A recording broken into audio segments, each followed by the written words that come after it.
Yeah, guys. Yeah, welcome back to another live stream. I have to keep this one, I think, very short and concise because it is pretty late on. It's almost 11 p.m. tonight. I was held up a little bit at work, right? But there's a few things to, of course, to speak about. Manchester United got links with Angelo Stiller, the midfielder, the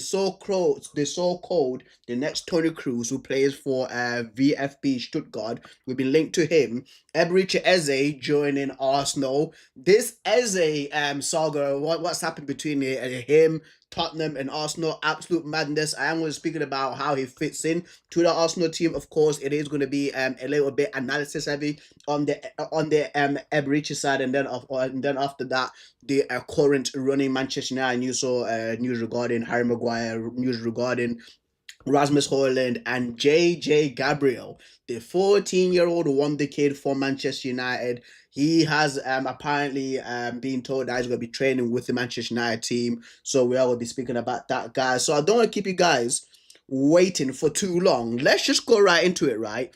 With the first news of the day. Well, breaking news last night, and it comes from Fabrizio Romano breaking Eberechi Eze to Arsenal. Here we go. Verbal agreement in principle between all parties. Crystal Palace received package in excess of £60 million as Eze prevailed Arsenal over Spurs. Arsenal win race over Tottenham, being in advanced talks for days, but never sealed. Listen, I was shocked, like why Eberechi Eze was not going to join Arsenal, because he said it multiple times in different interviews that he grew up as an Arsenal fan.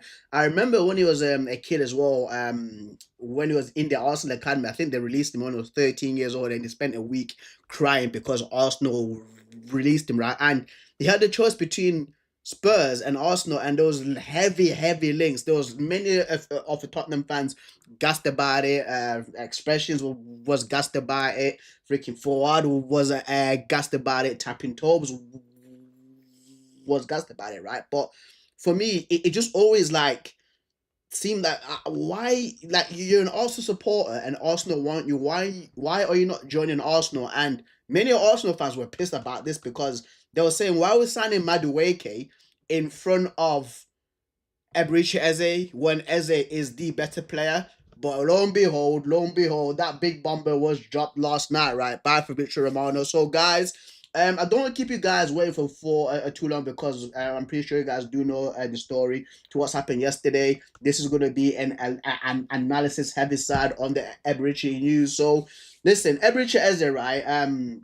So far, he's born in 1998, so he's 27 years old. He's in the peak of his powers. He's an attacking midfielder. His secondary positions are left wing and left midfield. For the people, of course, that watch the Premier League week in, week out, who are footballing heads, know that at Crystal Palace he's like a left-sided attacking midfielder. He's not a through and through winger because Crystal Palace have got wing backs, and that other wing back is Tyrick Mitchell. So for Arsenal, for Arsenal, I'm presuming they're going to sign him for that left wing spot, right? And for me, again, it's a brilliant signing, fam. Like people know what Eze is made of. You get what I mean? I've known about this guy since he was at QPR. I'm pretty sure in the 1920 season, he was in the team of the season for QPR, right? Like just a through and through baller. Again, the dribbling that it has, set pieces he can take. If you look at the free kick he scored against Chelsea, by the way, an absolute rocket for him just to say, I'm going to smash the ball at Robert Sanchez, and for him and for Robert Sanchez not to freaking save that. Like you can just see, bro, like supreme confidence. And for me, right, he's a massive improvement for that left side for Arsenal. Once again, he's better than Gabriel Martinelli. He's better than Leandro Trossard. He's better than Noni Madueke. I like they once again they should have signed him first, bro. They should have signed him first. And for me, I think this completes Arsenal now. Arsenal are a complete team. I would have to pull up the team on FootMob because Arsenal now are complete in my opinion, bro. Like they've got the goalkeeper, they've got the back line, they've got the midfielders, they have got the attack, and also by the way, right? I'm pretty sure Mikel Arteta has spent more money than Pep Guardiola in the Premier League. Like Pep Guardiola's stint in the Premier League, Arteta spent more than him. I think like Arteta's on 997 million or something like that, close to a billion. So listen, man, like there's no more excuses. There's no more excuses, right, for Mikel Arteta. I will come back to this in a second, but there's genuinely no excuses for him, right? Like he's got the team that he needs now. He's got the players that he needs. He needs to win the trophy. He needs to win the trophy this season. If he doesn't win the Premier League, of course, it's difficult because there's other teams that are all good, like around Arsenal. When you look at what Man City, like the start that they've had with like Reinders pulling out a freaking 10 out of 10 debut, Cherky freaking scoring, Erling Haaland doing Erling Haaland things, right? So for me, guys, like Arteta has to win something. Arteta has to win. If not, the guy is a specialist in failure. I just have to say it, dude. I just have to say it. But anyway, right? Let's check out his heat map because for me, for Arsenal, because a lot of Arsenal fans, I think they might think of Eberechi Eze in a different way to how I see him and to how people who are footballing heads, like people who are very analysis heavy, see him like, because for me, right, like with Eberechi Eze, and it's counted for this season. It's counted for this season, guys. But anyway, Eberechi Eze, guys, as you can see right there, like throughout the majority of last season, because once again, I do want to go for last season because there's more work, right? There there is more data to work on rather than this season because this season only one game's been played so far. Eberechi Eze, he usually likes to flow on the left side and then cut in. He doesn't really like running down the byline to how Gabriel Martinelli does, to how Noni Madueke does, to how Leandro Trossard basically plays. Like he likes cutting in. So if you can see right there, right, like on the heat map, especially in that like final, what's it called, like those half spaces as what people like to call, it's usually like this sort of area where Eberechi Eze really likes to do his business. And for Arsenal now, I think that the left back is going to be very crucial because he has to be a wing back. It has to be a wing back, no matter if it's Calafiori, no matter if it's Miles Lewis Skelly or somebody else that's playing there, right?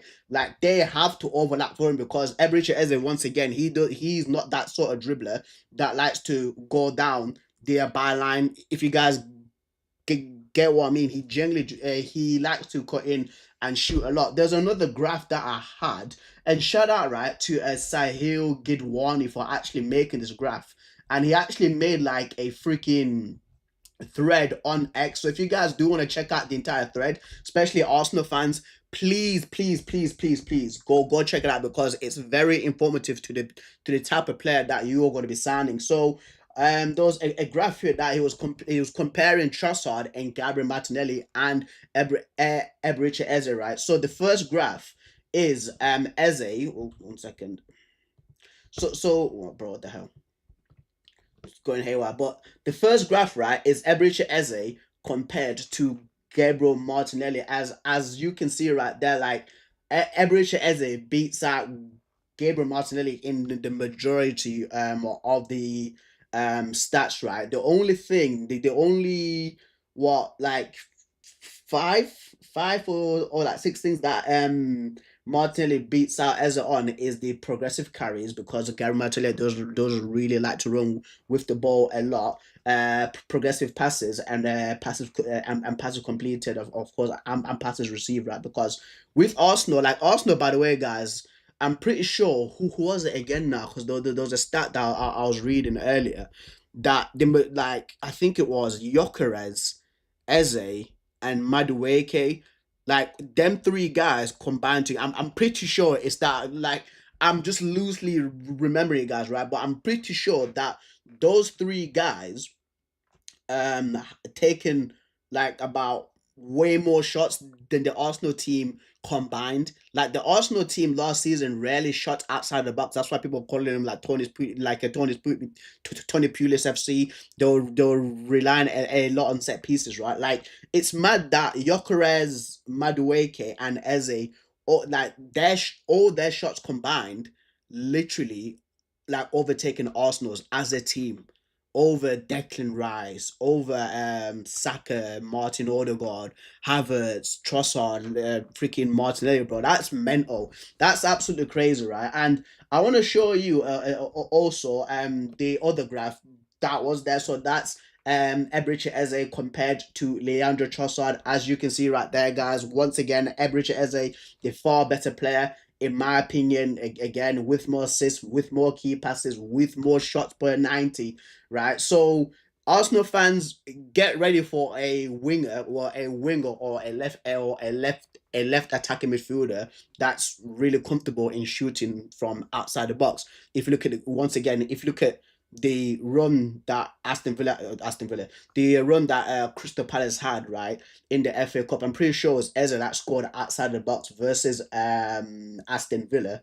That's where the Aston Villa thing comes from, and Manchester City too. And I want to compare all the three current wingers right now for Arsenal, especially on that left hand side, because that right hand side people know that it's going to be every it's Bukayo Saka that's got that side down to a T. Like Bukayo Saka, second best right winger in the Premier League, in my opinion, behind Mo Salah, right? And these are all the stats, as you can see right there. Once again, like like as it's taking them all over, guys, on goals, penalty goals, goals from outside of the box. None of the current Arsenal wingers, right? Barring Saka, so Trossard, Madueke, Martinelli, they've not got shots outside the box. Martinelli has got a better conversion rate, and has got a better long passing rate. But once again, just look on that crossing accuracy as has beat them all, through balls as has beat them all, layoff as has beat them all, duels contested as has beat them all, take on successes as has beat them all, duels won, interceptions. Eze is just the far better player than these guys. He's they're better creator as well, just in general. So listen, man, there's no more excuses. Arsenal, there is genuinely no more excuses, man. Like you guys have to win. You guys have to win something this season. Like I genuinely do think this is like your Florian Wirtz signing. Like in my opinion, yeah, of course you did need the striker, right? But also that left winger coming in. You've also got a DM in Zubimendi, who I think is absolutely awesome. So no more excuses, man. You guys need to get the business done. But anyway, guys, let's move on, right? Enough of the SD stuff, because that was about like what 15 minutes of like analysis work on him. I actually wait 1 second, just before we do move on, by the way, just before we do move on. So this is the Arsenal team right now. It's a good team. It's a good team, guys. It's a for me, like this once again, as I said earlier, this Arsenal team is complete. Raya, terrific goalkeeper. Ben White, a really good right back. They can also bring in Timber in there, Saliba, Gabriel. You got, I mean, Calafiori, the three midfielders in the Zubimendi, Odegaard, Rice, Mikel Merino's there. Sometimes Eze could can also play left-sided central midfielder. Attacking wise, like Arsenal's attack right now, their depth is actually really good. Of course, Kai Havertz is injured, but and Gabby Jesus, because he got the ACL injury, right? But if those two come back, like they've got three strikers they can choose from with three different profiles. You get what I mean? Saka, of course, he can play on the right side. Same thing with the Madueke. Max Dowman's there. Ethan Ware is there. You get what I mean? Especially for that right hand side. And then on the left hand side, there's Trossard, Martinelli, and Eberechi Eze right now. Like this Arsenal team is looking good. It's a very complete. I do not want no more excuses, man. Honestly, there should be no excuses anymore, bro. No excuses for Arteta. Like Arteta has to do something this season. If not, heads need to roll, bro. That's just my observation as a Man United fan from the outside looking in. Yeah. Anyway, let's continue with other news, guys. So speaking of Manchester United, breaking. Stuttgart's Angelo Stiller is on Manchester United's list of options if they are to sign a midfielder this transfer window. And I genuinely just had the Stiller profile, which I exited off by accident. So here we go, guys. Angelo Stiller, for me, dubbed as the next Tony Cruz. I do see it. I listen. Tony Cruz is my second favorite player of all time. Of course, Cristiano Ronaldo is my first one. When freaking Ronaldo was 17, 18 years old at Manchester United, bro, straight away, so that's my favorite player. And it's brilliant that I chose him because he's one of the greatest players ever to play football. And then my second favorite player of all time is Tony Cruz. And Angelo Stiller, I remember doing a reaction on him like a year and a half ago. And what stuck out for me was his passing, bro. Like Angelo Stiller's passing, it genuinely does remind me of like Tony Cruz. He's like what's it called now? What did people describe Tony Cruz as again? He's not like a cruiser or something else. Like it's not like a controller. Though basically there was something else that were describing Tony Cruz as, right? Like it's especially when with the ambidextrous passing, like Tony Cruz's passing on both feet is really good. Same thing with Angelo Stiller. Angelo Stiller, long pingers he's got, short range passes he's got, the weight of passing he's got, the shooting with left foot, right foot he's got, the reading of play, right? The only thing what Angelo Stiller for me worries me in the Premier League is the physicality side. You got what I mean? The midfield battles. You got what I mean? Like I am happy that Manchester United are targeting midfielders, especially for that number 8 spot where they are actual brilliant passers and they don't waste the ball. You get what I mean? And they actually take care of the ball. You get what I mean? And they can actually link the defense and the attack together, right? With because for us, like the current midfielders that we have, I think the only guy that can do that is Kobe Manu, and Kobe Manu, like I don't know why Ruben Amorim's not playing this guy, bro. This is one of the frustrating things right now. Like that's the only frustrating thing. What's annoying me right now with Amorim is not playing. He's not playing Kobe Manu. Kobe Manu is an absolute top tier talent who should be playing for Manchester United, right? But he's out here picking Ugarte over freaking Kobe Manu, Casemiro, legs are gone. You got what I mean? Bruno, he's not in number 8. He does not play in that position. The other day, I showed you guys the heat map that this guy put out against Arsenal, and it's nothing what a number 8 should do. Like he was everywhere in a bad way, by the way, in a bad way, not in a good way. Like the positional awareness for Bruno in that number 8 spot is woeful, is absolutely woeful, right? But listen, I like that Manchester United are once again going after midfielders who are really good at passing. But Ruben Amorim, again, this has been like reports that has come out, stories that have been put out throughout the summer that Ruben Amorim likes a very physical midfielder. Hence why a physical midfielder who's also good at passing, right? Hence why we're trying to get Belieber. Hence why we were linked with Lucien Agume. You get what I mean? Like Agume plays like Aurelien Tchouameni for Real Madrid. If people have not seen him, but listen, Angelo Stiller, I like the kid. He's a brilliant midfielder. But what worries me again, like if Manchester United were to sign him, is the physicality side of him. You get what I mean? Like I wish I could bring up the heat map for him because I like looking at players' heat maps to see where they are like positionally in the entirety of the 90 in the entirety of like the 90 minutes. And I'm going with a hunch that he's probably like around like this area. If I don't know if you guys can see right there. You know what I mean? But if I bring up the heat map, it just show me for this season, which is just only like one game's been played so far in the Bundesliga, and it's not there's not enough data once again to actually go off of because once again it's just one game so far, right? But again, man, like, cause how much is it worth actually? Let's see, 45 million euros. So that's about 40 million pounds. Because Man United were going to put a bid in for Carlos Belieber. I think we are going to put about 80 million pounds for Carlos Belieber, right? If we can sign him for 40, that means we've got another 40 left. Figure what I mean? And then we can also bring in a goalkeeper because those are two positions that Manchester United generally do need to sort out this summer transfer window. If we do not sort out those two positions. Again, the goalkeeper and the midfielder. Preferably, I'd like to bring in two midfielders because we actually do need two midfielders. We can't have, once again, like people think I'm picking on Bruno all the time. In every stream I mention this guy's name. It's just something that worries me, and something that worries me a lot is going to happen a lot this season because this always happens every freaking season, right? Like I would have preferred that we bring in two midfielders just for us to be secure in midfield and of course like the freaking goalkeeper. Because if we don't bring in if we don't bring in a midfielder and a goalkeeper, for me, guys, I'm telling you right now, we ninth or eighth place.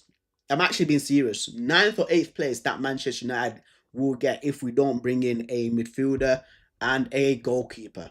If we do bring those in, fifth or fourth, bro. That's how like big this is. You get what I mean? If we don't bring in a midfielder and a goalkeeper, we aren't getting Europe. Best we can do is definitely Conference League, dude. Best we can do is Conference League. If we do bring in a midfielder and a goalkeeper, Europa League, Champions League, that is the difference. I'm actually being deadly serious, guys. Like that is the genuine difference, right? And again, it's up to Ineos for them to do this, bro. Because if we don't do it, man, we would be absolutely screwed. We'd be absolutely screwed. There was something else that I forgot that I actually did want to mention to you guys about this, right? But if it does come back to me, of course I will mention it. But listen, Stiller, I love the kid. I love the guy. Like if because from what I've seen from him, I would like him at Manchester United, but it's just the physicality that's not there. If we can just, I know I'm asking for freaking too much, right? But if we can just bring in like another midfielder, like next to him, who can eat up the ground and like be a battler, I generally do think that our midfield can freaking work well, bro. 24 years old as well, with experience, the age range that Manchester United have actually been signing players like Brian Buemo, Mateus Cunha, Benjamin Sesko, right? And this is what I actually wanted to mention too. We played well against Arsenal because it was a home game, you know, like the first game of the season. It's a high stakes game. Like whenever it's a high stakes game against like a top six team, right, in the Premier League, Man United always play well. For me, what I'm worried about is when we travel away to even this weekend against Fulham. That Fulham have a good midfield. You get what I mean? We can absolutely get turned over by them. You get what I mean? Who else is there? Nottingham Forest, good midfield. Those are the sorts of games that worry me, where we can get absolutely turned over. Newcastle. If we go to St James's Park, right, and we play against Newcastle with the midfield that we have, we are getting absolutely e-pod. We're getting e-pod, bro. That's what it is. And I think it was Cam's, because I was watching a Cam's video today actually, and he brought up like something about Cesc Fabregas. It was like some sort of like tactical thing that Cesc Fabregas was speaking about him, of course, being a manager, right? And he said that 60% or 60 to 70% of battles or matches are won through the midfield, man. And that's so true. If you've got a good midfield, you can control the game. Look at PSG. Look at PSG, guys. Like the PSG midfield, in my opinion, Vitinha, Ruiz, and João Neves, technical ballers who are good on the ball, who don't waste the ball, right? Just look how good they are, right? And how dominant they are. Like they went to Anfield. If you guys remember the Liverpool game, I think it was the quarterfinals. They went to Anfield and absolutely dominated. Like Liverpool were pressing them repeatedly, but they were just passing it through the freaking midfield, bro, going through Liverpool easily. Arsenal at the Emirates, again, domination. You get what I mean? You get what I mean? Like Inter Milan in the Champions League final, domination. Like this is what happens when you have good midfielders. Sometimes when Manchester United attack, by the way, we attack via the flanks. You get what I mean? Especially when like Lenny Yoro's got the ball. 1 second, let me get my tactical board up, bro. I was gonna keep this stream short, right? But this here really frustrates me. That I want to put everybody back into position because I know this is Man United, and I know this is the Man United one, the Man United team. You were there, number 9. Right. So 3-4-3. Okay. Here we go. Right. Let's say that Lenny Euro's got the ball, right? And thing is, like we've been pressed by the midfield. Well, by not even by the midfield, by the entire team, right? And we've been pressed like this, yeah. When Lenny Yoro's got the ball, guys, I don't know if you've noticed it. Even like our left side centre back, if it's like Aiden Evan or Luke Shaw, they go long. Like sometimes they go long because our midfielders aren't comfortable in like dropping deep, and for them to actually do like a bounce pass. You get what I mean? Like to even like draw out this guy so he can come out there, or even just like freaking release the ball. Like they don't do that. Lenny Euro sometimes goes long. I don't know if you guys have not caught this because I speak about this almost every stream. Once again, it's hella annoying, bro. We need to go. We need to be good in going through the midfield. I do get that. Yes, we do have less numbers, right? And sometimes it would help for like Brandon Mbeumo to like drop in or so, or something like that, or even like our number 9 to a freaking drop in too. You get what I mean? But anyway, man, that's just one thing. What's like if we don't sign a midfielder, it's gonna come back to bite us in the bum, 100%, 100%. If we don't sign a midfielder this season, right? But anyway, I think I'm gonna move on. I think there's more news regarding Manchester United. So the other news, right, is of course Harry Maguire today. I think he was interviewed by the BBC, but this was a post that was put out by United District today, well, this afternoon. It says Harry Maguire on his Manchester United contract expiring next summer. I'm sure over the next few months we'll have a conversation about where you want to go and if they want to extend. I have something in my mind about what I want to do. I don't want to put it out there, publicly, but it's an amazing club to play for, and you'd be silly if you wanted to jump out of it as soon as you could. I think there's a couple of clubs who inquired or spoke with them, meaning Man United, and I think they got a quick response. So basically, Manchester United have come back to other clubs that have inquired about Harry Maguire and just said, yeah, he's not for sale. And you know what, man? Somebody summed up perfectly in the fridge. In the fridge, man said in the fridge. In the comments, bro. Somebody said it. Basically, like he's a fridge, but he's our fridge. This is wild that I'm speaking about Harry Maguire like this now, bro.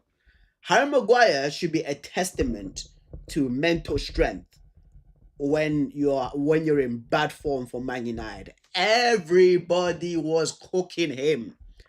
Guys, like 2020, 2021, 2022, 2020, like a little bit 2023. Harry Maguire was getting pelters from it, bro. You had, I think, politicians either in Kenya or in Ghana mocking him, dude. Like mainstream media, not even like football media, mainstream media mocking him. You get what I mean? But what did he do? He absolutely knuckled down, right? And fought for his spot at Manchester United. And now look at him, dude. Now look at him. Like Man United are not listening to inquiries for Harry Maguire. Deservedly so. Deservedly so, bro. Listen. I said that in the 1920 season when he first came. Of course, he was not worth 80 million. That was just a panic buy from Manchester United. I said that is worth about 10 to 15 million, right? But listen, like he's gained my respect just to how he's maneuvered through everything. His career at Man United, the way he's maneuvered, bro. Like honestly, he's a fan favorite now. He's a fan favorite now. You know what I mean? Like a guy with Harry Maguire's attitude, I want him in my team, bro, because it shows mental resilience. Unlike number 17 for my, it's no longer number 17 for us, bro. That's Scrub Canacho, Sancho. You get what I mean? Like those two guys don't have the mental strength. That's it. That's it. So listen, like Harry Maguire as a squad player for Man United, yeah, 100%, dude. 100%. Like I say he should stay. He should stay, man. Cause like honestly, he used to get fried, man. Like every reel on Instagram, TikToks, mean comments, people sending bombs to his the apparent bombs to his house, man. Like I I've gained a lot of respect for Harry Maguire, bro. You get what I mean? Yeah, but of course, this guy said, "Thank you, go for a world class centre back next season." This one, like, as a squad player, as a player that's there for the youth, you get what I mean? For the youth to model himself after, Harry Maguire definitely should stay, like, in my opinion, bro. Definitely should stay, bro. And says Harry Maguire is probably the only who's changed my perception about a player in the beginning, the current proper professional, and he has a solid player investment. Yeah, yeah, man. Yeah, I agree. I agree. I freaking agree, bro. Yeah, hell no, keep him as a squad player. Yeah, yeah, keep him as a squad player, bro. It's one of those leadership roles, right? Another one that I'd seen earlier, and I know for people, listen, listen. I'm lucky that I've got friends that live in France and that are massive football fans, right? And that support teams, like different teams in France, like Marseille, Olympique Lyonnais, Paris Saint Germain. You get what I mean? So they've seen Strasbourg multiple times, right, during last season, and this is a quote, by the way, from Ben Jacobs, right? Because I think he was doing an interview on the United Stand. It says Andrew Santos was brought up in discussions for Alejandro Garnacho. Chelsea don't want to sell. Chelsea, you bunch of robbers, bro. You disgrace cheats. This is what I mean about Chelsea. Also, by the way, right? Like for the people that don't know, like Chelsea. Now, if you guys know Ronaldo Vega, Ronaldo, like the way that Chelsea do business, bro. 1 second, bro. Fam, like Chelsea are Renato Vega. If you people remember him, bro, I'm sure they signed him from Basel like a year ago. Yeah, only played once for Chelsea in the Premier League, in it, and I think they signed him for like less than 10 mil. He's basically, yeah, he's basically gone to Villarreal. They spent about like 20 odd million him. Like, how would Chelsea making this? The guy barely played a game for them. The guy barely played a game for them, and they're making money. They're making money. God, this is crazy. That's crazy that Chelsea have managed to make money off Renato Vega, fam. How do they do, bro? Like, how are Chelsea honestly like the best sellers in the Premier League? Something is going on over there, bro. Something is going on over there, bro. How do I spell his name again? Is it Renato or Renato, bro? I think it's Renato. Yeah, it's Renato Vega. Bro, something is going on over there, fam. Like, something is definitely going over there, bro. Because these, man, they can't keep getting away with this, man. They can't keep getting away with this, dude. Like, Chelsea, yeah, there we go. You made 12 million, bro.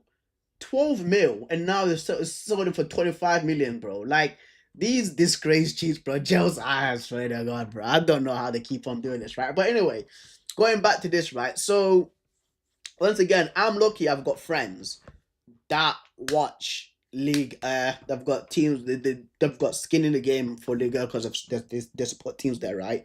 Man United, so basically, Andrew Santos was brought up in discussions for Alejandro Garnacho. Chelsea don't want to sell. These guys, bro, once again, to what I was saying about the Renato Vega stuff, right? To how they're signing for 12 mil, only makes one appearances, plural, one appearance for Chelsea, gets sold off to Villarreal for 25 million, right? Chelsea estimate Alejandro Garnacho to be worth around £25 million to £30 million. Yeah. And they sold Noni Madueke for like 45 or £55 million to Arsenal.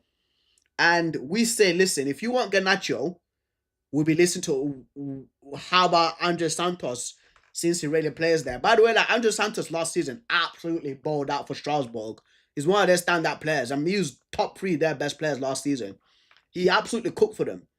I would have happily take him at Manchester United. If Chelsea want to do a deal, right, for Garnacho, include Andre Santos into this but they don't want to sell because they know Chelsea know like how valuable this guy is, bro.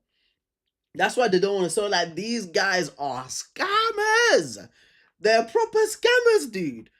The absolute cheek for them to say, "Oh, Garnacho's worth," but like 30 million pounds.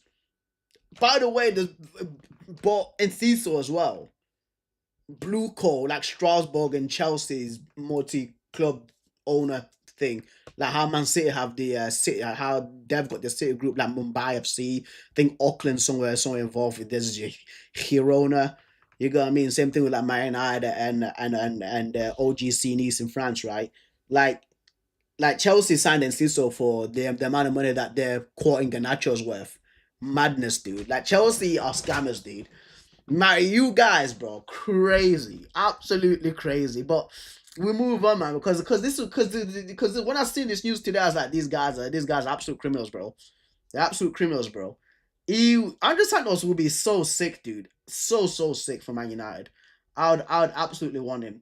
Right. Ben Jacobs says the goalkeeper situation is quiet, and Manchester United sources are insisting that maybe no goalkeeper comes, and if one comes, it might be a young one in Senna Lamens. Bring in a freaking goalkeeper. Bring in a goalkeeper.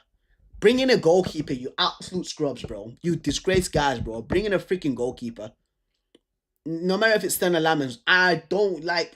I said it before. For us from Simmons from 9th and 8th place, either a Conference League spot, right, or 9th place. The difference is we need a midfielder and a goalkeeper. If we freaking bring that in, we're fine for Europa League and Champions League spots, bro. If not, no goalkeeper, no midfielder, we're finishing 8th or 9th. That is the difference. That's genuinely the freaking difference to our having again.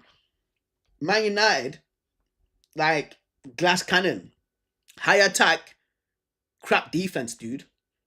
That's Man United this season if we don't sign a freaking goalkeeper and a midfielder. A glass cannon. Is there anything else to say? Right. JJ Gabriel has been told he will train with Manchester United first team at times this season. Shout out to man like JJ Gabriel, bro. Like this is big news.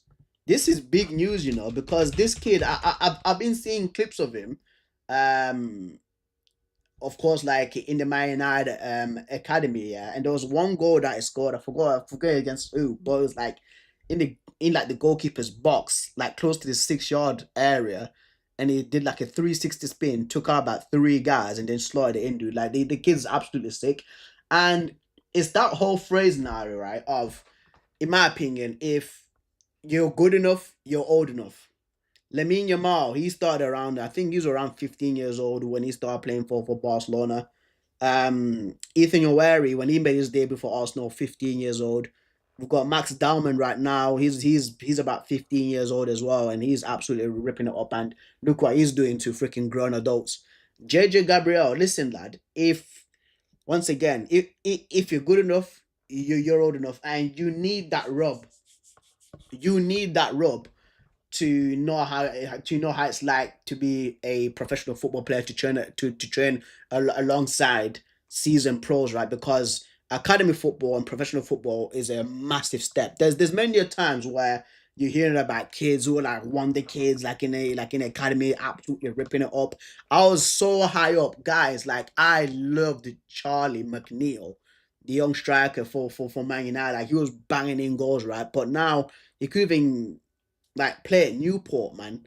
And we beat Newport. If you guys remember, like 2 seasons ago, we beat Newport. So hopefully, like JJ Gabriel just picks up from season like multiple Champions League winners. You know what I mean? Like Casemiro's there, you've got Cunha, you've got Brandon Buemo, Sesko, Bruno Fernandes. Like, ask advice from them because he's an attacking midfielder. I'm pretty sure he's born in England, by the way. I'm pretty sure he's born in England. So, so once again, he's got that English nationality, and once again, like England producing ballers, dude. Max Darman, Nweri. You get what I mean? Maybe there's a JJ Gabriel next. So let's see what happens. Let's see what happens. I'm absolutely happy for the kid. I'm absolutely happy for the kid, bro. So yeah, and it was an intervention. Apparently, Jason Walcott stepped in. Actually, apparently he stepped in at the end because there was multiple teams that wanted to sign this young baller. So let's see what happens. Let's see what happens. But I think that's it, guys. I think it's been a good show, man. 45 minutes. 45 minutos, bro. For this. I think I might do a few more reactions on Twitch. I think I might do a few reactions on Twitch, or maybe I might do it tomorrow. Cause tomorrow, yeah, I think I'll do the trap back stream tomorrow, guys. And then of course I'll end this one here. 45 minutes is good. The boy has got work early in the morning. So thank you so much for the people that have tuned into the chat. If you're watching this on the VOD, thank you very much. It means the world to me. I think I might clip up some of these things and of course put it out on TikTok, Instagram, and on the YouTube too. So guys, thank you very much. I will catch you a lot later. Oh my day. Oh my days. Oh my day. Oh my days. Pristine, you disgrace, cheat, light, bro. You know what? I want to press this for myself, bro. I want to press this for myself, bro. Oh, brother, this guy stinks! I absolutely stink. There was one final thing we needed to do, bro. There was one final thing we needed to do, bro. I'm a disgrace cheat, fam. I'm a guys. I'm sorry about this, but I'm a disgrace cheat. Right. Premier League predictions, dude. Premier League predictions. Match day 2 of the 38 Premier League predicciones. I almost forgot to do these. Bro. I'm so sorry. I almost forgot. Okay. I almost forgot the Premier League predictions, bro. Oh my days, bro. Oh my days, man. What's going on, Ash? What's going on, man? Long time no see, brother. Long time no see, dude. How you doing? You okay? You okay, mate? Oh my days, bro. Anyway, first game. West Ham United versus Chelsea. West Ham got absolutely dropped out last week versus Sunderland. They lost 3-0 to newly promoted Sunderland. What an absolutely pathetic performance that was from West Ham, in my opinion, dude. They need to do something real quickly, or otherwise they're in danger of getting relegated, bro. I'm actually being serious, bro. I'm not over exaggerating. I'm actually not over exaggerating, bro. Like West Ham, I think we played them too. I'm pretty sure Man United played them as well. I think we did it in like the preseason, and I was thinking to myself like, these guys stink, dude. If we're doing this to West Ham, man, like, come on. And they're playing Chelsea tomorrow, 8 p.m. 2-0 Chelsea. 2-0 Chelsea. Even though Chelsea did draw with the Crystal Palace, but Crystal Palace are a well better draw team than West Ham, and they've got better players. You know what I mean? But yeah, 2-0 Chelsea, bro. 2-0 Chelsea. Man City versus Tottenham Hotspur. Listen. This might sound nuts. This might sound crazy. This might sound crazy, right? But of course, like, okay. Reinders, good debut. I know he played well. Haaland, back to the same old freaking Haaland, man. Cherky played well. There was also Jeremy Doku. Who else I'm trying to remember for that City game? I think it's John Stones and Ruben Diaz that are back. Was it maybe Josko Gavodio? Rico Lewis right back. I think it was James Trafford that played the game last week versus Wolverhampton, right? They absolutely battered Wolves away from home. Very comfortable for them. It's scary. It's scary times right now, bro. If you're a Premier League fan, because the way that Man City have started off, it's looking good. While Spurs, of course, they did beat Burnley 3-0 last season, last week. Two unbelievable goals from Richarlison. The second goal that Richarlison scored, crazy. Every single player in that Spurs team for that Richarlison second goal to touch the ball. Everybody, all 11 players on the pitch touched the ball, and I think it was Brennan Johnson that scored the final one, right? But Man City, I think that Man City are going to slap Tottenham, you know. Something's telling me like a 4-0 scoreline. It sounds mental. It sounds crazy. But the way that I'm seeing it right now, I think that Man City might have something for Spurs, you know. I ain't gonna lie, bro.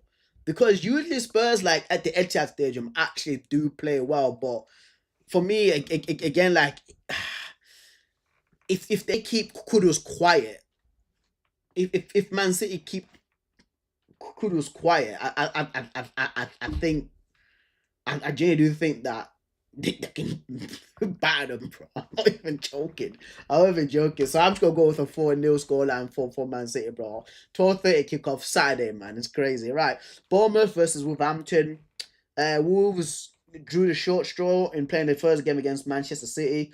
Have lost a few players once again in the summer, while Bournemouth is another team that's lost a few players, right? But the performance that they had against Liverpool, I think that Bournemouth once again they will be fine this season in the Premier League. They're a brilliantly drilled side. They've lost their Django Otara to Brentford, but they've still managed to keep Semenyo. You know what I mean? And if you see how Semenyo played the other day, incredible. Evan Nilsson's there. Eli Junior Krupi, for me, the chosen one. He's there. So I'm seeing a 2-1 win for Bournemouth, guys. I think Bournemouth is going to get the W here. Burnley versus Sunderland. Burnley. I just like saying Burnley like that. Burnley. Burnley got battered by Spurs last week 3-0. They didn't even look like they were in the game. Sunderland played really well versus West Ham. I'm just trying to see the players that Burnley have. Experiencing Kyle Walker, Steve is there. While Sunderland, Adingra. There were some other guys or some of the black guys or that played really well for them. Who was there last season in the championship for them. I'm forgetting his name, but I forgot what's his. I think it starts like an L or something like my. It starts with an M. Starts with an M. So there's like he scored last week versus West Ham. The newly promoted sides as well. I'm leaning towards a Burnley win, guys. I think that Sunderland might go into it a little bit too overconfident, in my opinion, after them beating West Ham, right? But yeah, I think that Burnley's gonna win this. I'm seeing 1-0 or 2-1. 1-0 or 2-1. I'm torn between those scores. Brentford versus Aston Villa. Listen, Brentford last season, they were the most entertaining home team to watch last season, bro, at the G-Tech. They were absolutely unreal. Last week they got destroyed by Nottingham Forest at the City Ground, 3-1. I think it was Igor Jesus that scored the only penalty for them. They're the player missing the Mikel Damsgaard. Kevin Schade was on the bench. Jordan Henderson was on the bench. But I think if they make changes, I do see... but Brentford, but again, still kind of like the same back line. Kelleher's the new goalkeeper for them. Well, Villa have made, I think, like only 2 signings, and they're not really huge names. They've lost Jacob Ramsey. They've lost Leon Bailey. Leon Bailey got injured, by the way, in his first training session for Ajax Roma. Sad, absolutely sad. But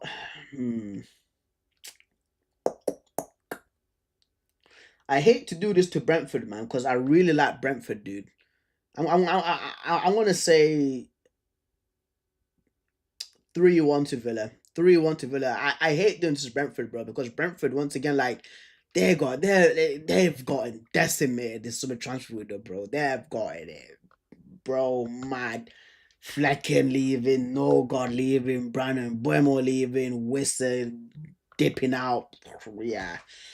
It's sad. It's sad. Arsenal versus Leeds United. Whoever Richard Eze make his debut. Will he make his debut for Arsenal? I highly doubt it. I highly doubt it because they're still not even signed a freaking contract with them. I think the freaking deadline's over. I think the deadline was last night actually for a player to be registered. I'm pretty sure it's Wednesdays. But anyway, Arsenal versus Leeds United. I am gonna go with an Arsenal win, 3-0. Even though Leeds, yeah, they did beat Everton for me with a lucky penalty. It wouldn't have been a penalty. Like I don't know what Tarkowski is meant to put his freaking arm, but yeah, Arsenal win, man. Arsenal win.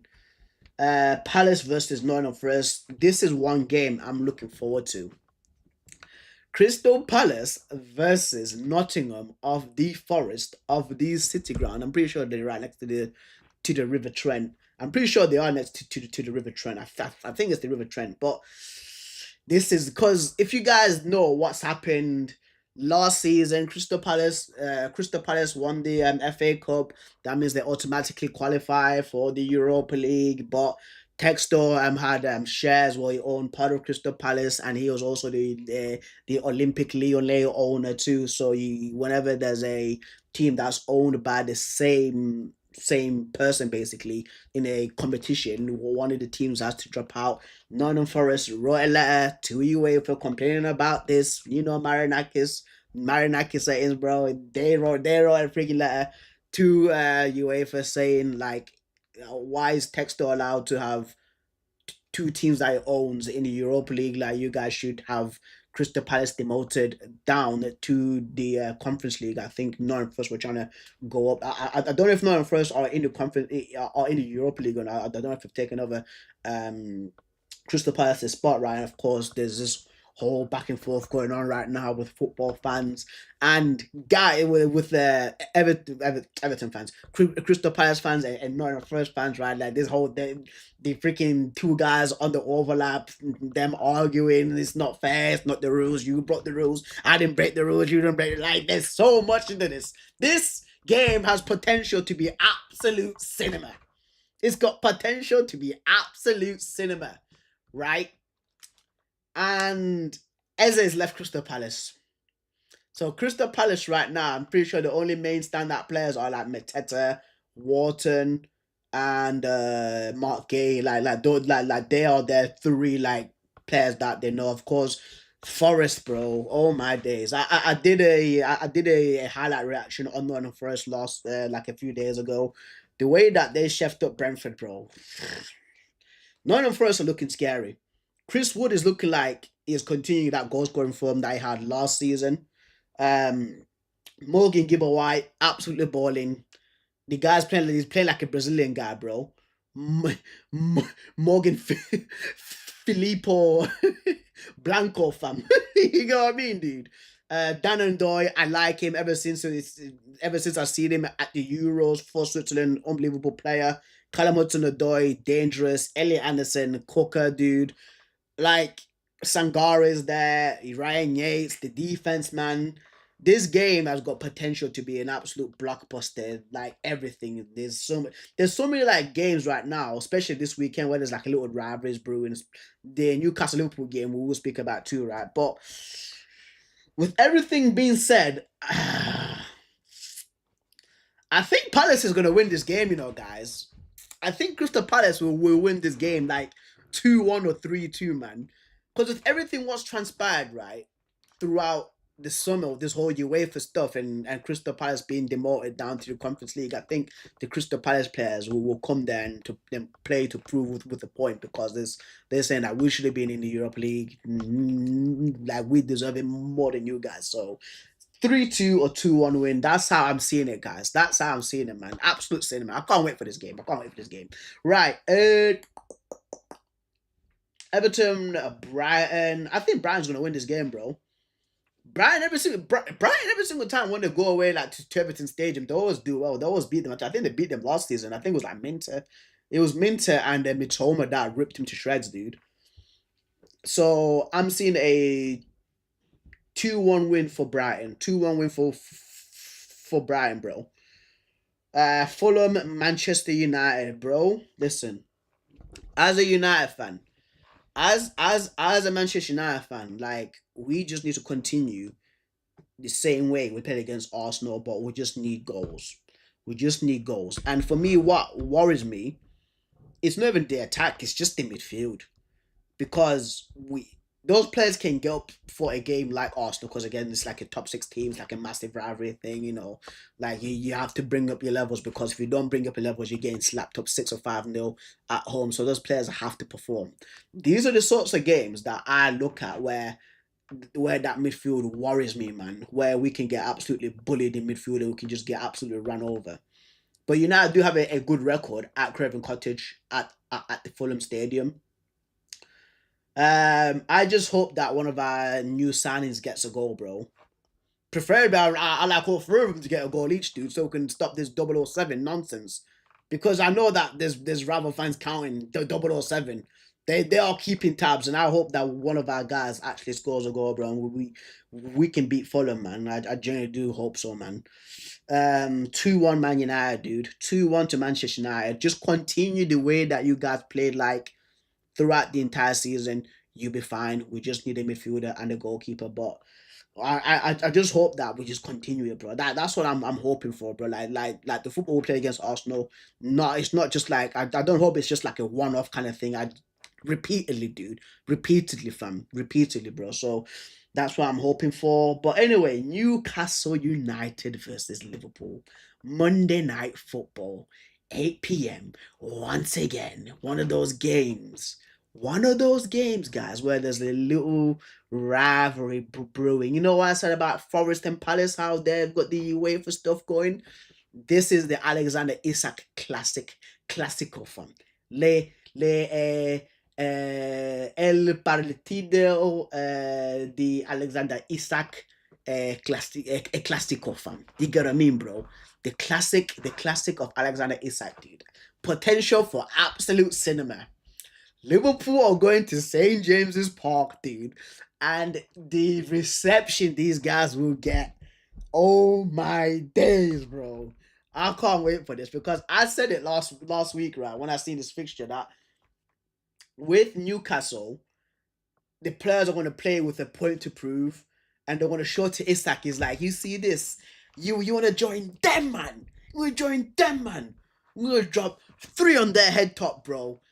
We're going to play like we've got like extra, those cards on FIFA, like a shadow card or like a hunter card where they get +10 speed and shooting and power and strength. That's how the Newcastle players are going to play like, bro. And it's not looking good for Liverpool, guys. I ain't gonna lie, but Liverpool's got they've got good players, and every single time they've gone away to St. James Park, actually, they've actually fared well. I remember one time where it was Darwin Núñez that like pulled a comeback for them. I'm pretty sure it was like back-to-back games, by the way, like in different seasons. I think it was like the 23-24 season and 24-25 season, where Darwin Núñez like won the game for Liverpool, bro. Like in those 2 separate matches, right? But there's no Darwin Núñez. They've got Ekitike. You get what I mean? They've got Florian Wirtz. Frimpong's out with an injury.